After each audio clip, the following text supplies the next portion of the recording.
The Arizona Cardinals cannot control the future. Let's discuss. You are Locked On Cardinals, your daily Arizona Cardinals podcast.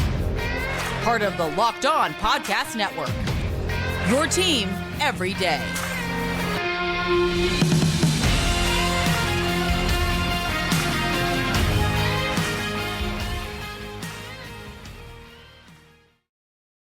Locked On Cardinals, Alex Clancy here. Follow me on Twitter at Clancy's Corner. Follow the podcast at Locked On AZ Cards. Thank you for making Locked On Cardinals your first listen each and every day, free wherever you get your podcast and on YouTube. Today's episode of Locked On Cardinals is brought to you by Game Time. Download the Game Time app, create an account, and use code Locked On NFL for $20 off your first purchase. Last minute tickets, lowest prices guaranteed. So there's a couple things that I want to talk about today. Cardinals coming off a loss in San Francisco. Cincinnati coming into town, another team that hasn't looked very good so far this season, looking for a get-right game. The Cardinals have played more balanced football and more heady football than the Bengals have thus far, and they've protected their quarterback a lot better also. Joe Burrow still hobbled. We'll see how much impact that has on Sunday. But there's a couple things that I want to discuss. First, the Cardinals can't control the future. I'm going to discuss what I mean by that. Things to improve upon, specifically one thing. Because we are now 4 weeks in. Jonathan Gannon has got his legs under him as head coach. And it's time for things to get tightened up a little bit. I'll discuss that. And then Tankathon Tuesday, the inaugural installment. It's not what you think. It's just going to be an update on where the Cardinals are with their and Houston's picks for the 2024 draft, just to kind of discuss the story around that. And you'll see in the first segment today about how it shouldn't matter. The Cardinals cannot control the future. What can the Cardinals control? How they do things every day in practice and every week on Sunday, mid-game. Well, that's dumb, obviously. Nobody can control the future. What are you talking about? Why would you waste a segment talking about this? It's a little bit deeper than that. With Kyler Murray eligible to come off the physically unable to perform list, he won't. But with him eligible to, it opens that door up. Where, if healthy, he's going to want to play. The Cardinals are going to probably want to play him. And the chance of the Cardinals winning games goes up with Kyler Murray quarterback in a vacuum. Okay, I'm not going to debate Joshua Dobbs versus Kyler Murray. And with that, there's a direct correlative to where the Cardinals draft in 2024. Obvious, right? So with this, I think it's time to enter that portion of thought where it's like, just go win games. Win as many games as you can. Because if the Cardinals can win 6 or 7 games with this roster, imagine what that stencil will yield with an infusion of talent with Kyler Murray back. And while that's the more fun approach than just wasting a season hoping your favorite team loses, hoping, the team that I've, covered for a while and now host this podcast loses, it just doesn't. It seems like whenever teams, regardless of what sport, try to do specific things to put themselves in a better situation to get good players in the next year or evade a playoff opponent or something like that, doesn't really work out that often. I mean, look at the 76ers. Just because you get good player doesn't mean anything. So if you look at the Cardinals and you look at the Bears and you look at the Panthers, it's not necessarily fair. It's Frank Reich's first year. They don't have a whole lot of talent. They've got a good defense. Bryce Young, it's going to take a little bit longer for him to grow into the NFL game than it has C.J. Stroud and Anthony Richardson, it seems. I'd much rather be the Cardinals than the Bears right now. And the Bears have the number 1 and number 2 overall pick right now through 4 weeks because they have Carolina's pick. I'd much rather be where the Cardinals are. There is ineptitude in Chicago. There is not great quarterback play in Carolina. They have no weapons aside from Adam Thielen. You look at the Cardinals, Hollywood Brown, Michael Wilson, Rondo Morris look good. Zach Ertz just look good. James Conner's look good. The offensive lines look good. Joshua Dobbs look good. The defense has had its moments. The Cardinals seem to be in a much better spot than anybody gave them credit for, including me. I mean, nobody could have seen this through 4 weeks. Seeing the 1-3, sure. Seeing how they've played those games and how they've lost. There's definitely, the Cardinals could be 3-1 right now. So, we'll obviously see as the season progresses if the Cardinals do turn into proverbial pumpkin and lose 8 games in a row, starting last Sunday. We'll see. But overall, I'm adopting the mindset where it's like, you know what? This team's going to be fun. They're probably not going to win a whole bunch of games. But I don't think sitting Kyler Murray for the season in an effort to get a high draft pick, regardless of what they want to do with that draft pick in 2024, is the right way to go. They're going to have probably 2 top 15 picks. And with this draft, whether it's going to be so quarterback heavy and Marvin Harrison Jr., that's going to be like 4 out of the top. That's going to be the top 4 picks, probably 3 quarterbacks and Marvin Harrison Jr. So if the Cardinals have the 5th pick, you could get the best edge rusher, the best corner, the best interior defensive lineman. And that may be more beneficial for the future of this team than drafting Marvin Harrison Jr. Do you want a guy that is otherworldly? Yeah. Are there a million wide receivers this year coming out who can make an impact right away? Sure. A million's like 5. So say Houston barely misses the playoffs. Say they win like 8 games because they could definitely – do yourself a favor, go look at Houston's schedule. It is a cupcake central the entire year, save a couple games. So say Houston wins 8 games, and they have the 13th pick, and the Cardinals win 4 games, and they have, say they have the 5th pick, okay? Cardinals are going to get a stud at 5, and they could get a stud wide receiver in the middle of the first round if that's the way they want to go. But if you look at this, the Cardinals wide receiver room is like the last position that's needed a bolstering right now. They have so many needs everywhere else that it circles me back to imploring people, enjoy. Root for your team to win.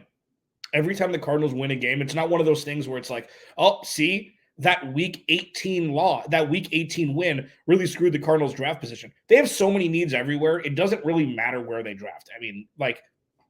It's by everything that we've seen, by every metric, human metric, Jonathan Gannon, Monty Osfort, they want Kyler Murray as their quarterback. Kyler Murray wants to be here. Kyler Murray is their quarterback. I think it could be a lot worse. Look around the rest of the NFL. There are some things that the Cardinals need to improve upon now. And like the grace period, the honeymoon phase is over. Now it's time for Jonathan Gannon, Nick Rallis, and Drew Petzing to kind of lay down the hammer a little bit, especially with one specific thing on game day for the Cardinals. I'll talk about that next. This episode of Locked On Cardinals is brought to you by the Game Time app. All right. Game Time app is awesome. And scene. Game Time app makes buying tickets easy.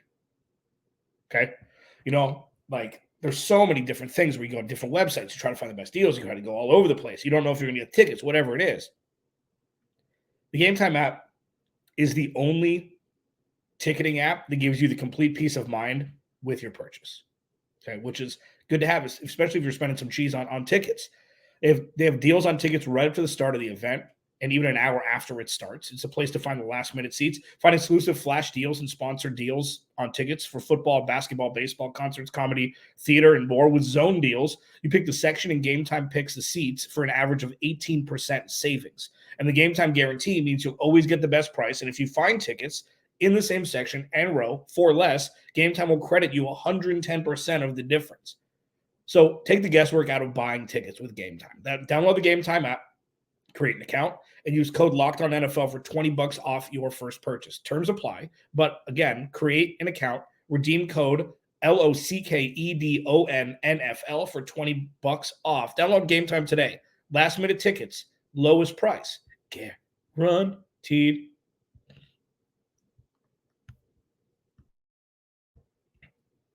Alex Clancy, Locked On Cardinals. Thank you for making Locked On Cardinals your first listen.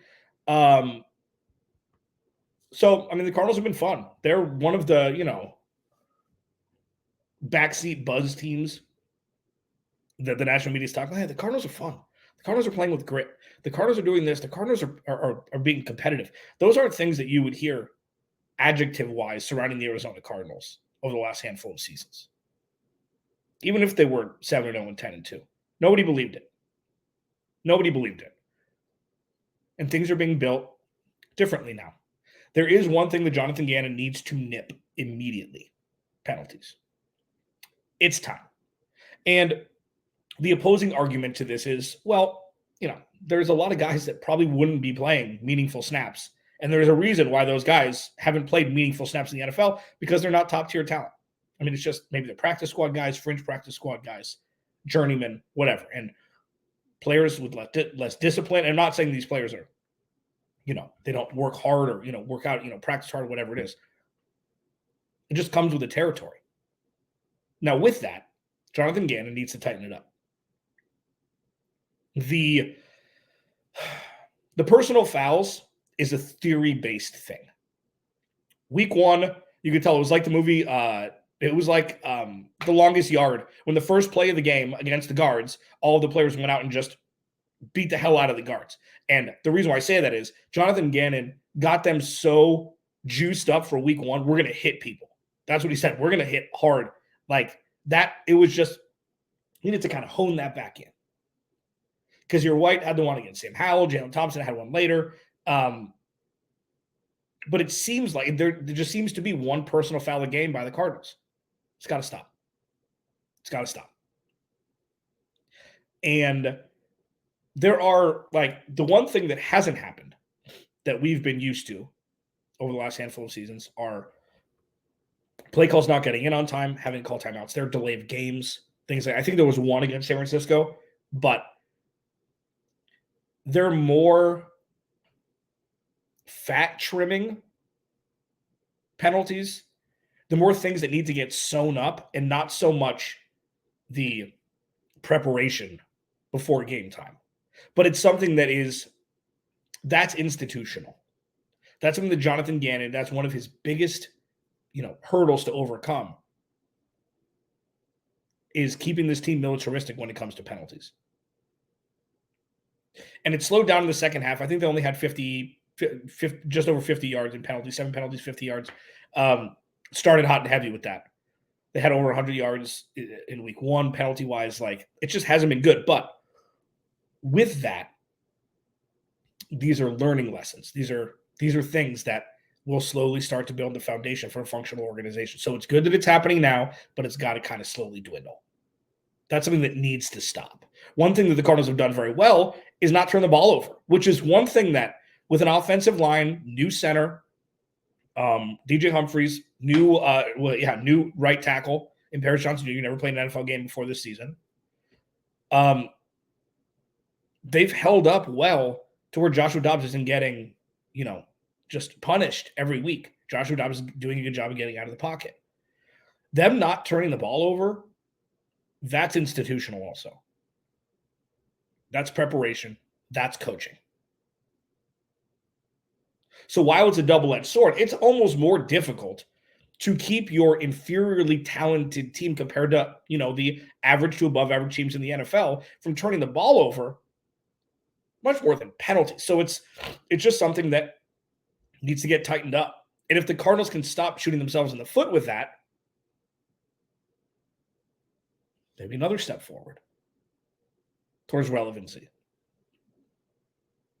Because up until this point, the Cardinals have been a fun story. They got a fun win against Dallas. They should have beat New York. They're doing a lot of things right in different games. Now it's time to bring it all together and have that product that will recruit free agents, that will show incoming draft picks that this is a different organization, and hopefully be ready for Joshua Dobbs just to hand the ball over to Kyler Murray and for this team to take that big next step up. Might not have to wait till next season. But penalties, it's time. Honeymoon phase is over. It's time. Alex Clancy, Locked On Cardinals. Tankathon Tuesday. Inaugural installment next as we roll on here. This episode of Locked On Cardinals is brought to you by FanDuel. FanDuel.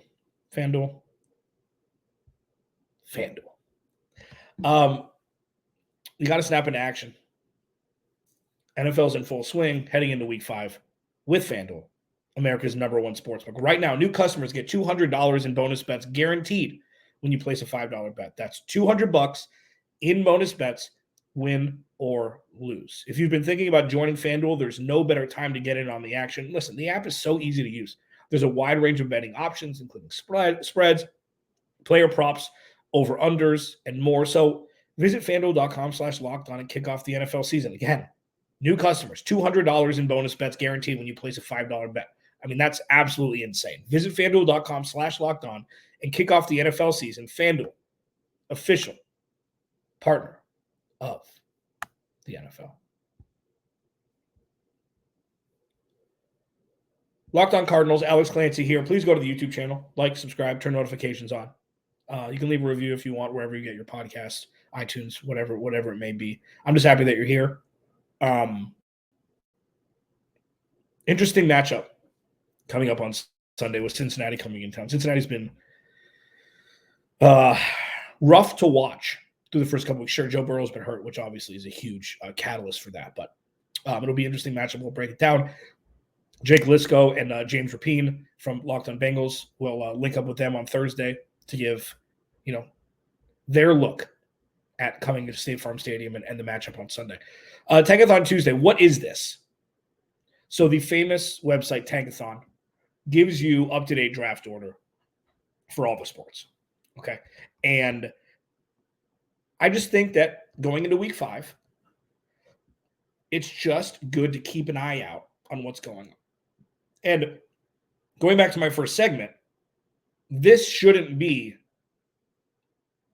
any sort of sweetener for the Cardinals to approach the 2023 season any different. Go win games, get better. Fall into whatever spot you fall into.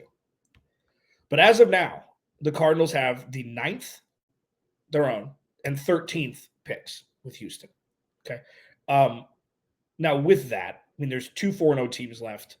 There's a whole bunch of 2-2 teams, Houston being one of them, and the Cardinals are 1-3. So just the reason why I wanted to do this today is because, starting today instead of next week, is you look at the teams that are ahead of the Cardinals in the draft order. So Chicago and Carolina, both of whom, go to Chicago. Vegas, then Denver, Minnesota, the Jets, New England, then Cincinnati. So out of the 8 teams ahead of the Cardinals, take Cincinnati out, take Minnesota out, take Denver out. That's 3. Because those teams are going to win a bunch of games this year. Slow starts, but they're going to win a bunch of games. That's not going to be something that the Cardinals are really going to have to, go up against as they try to jump into the top 5 if they don't win more games this year. And Denver is the outlier there. Denver's going to win more games. They're going to figure it out. It's the first year with Sean Payton. Russell Wilson's not a bad quarterback yet. So, they're going to move out. The Jets are an interesting one. New England's an interesting one. Vegas is an interesting one, especially when Jimmy Garoppolo's out. And we'll see what can happen with Chicago and Carolina. All Chicago has to do is win one game. All Carolina has to do is win one game, and it's getting closer. The Cardinals' schedule doesn't get any easier. They play Houston mid-season, which should be fun. We're going to find out a lot. We're going to know a lot more about both those teams at that point.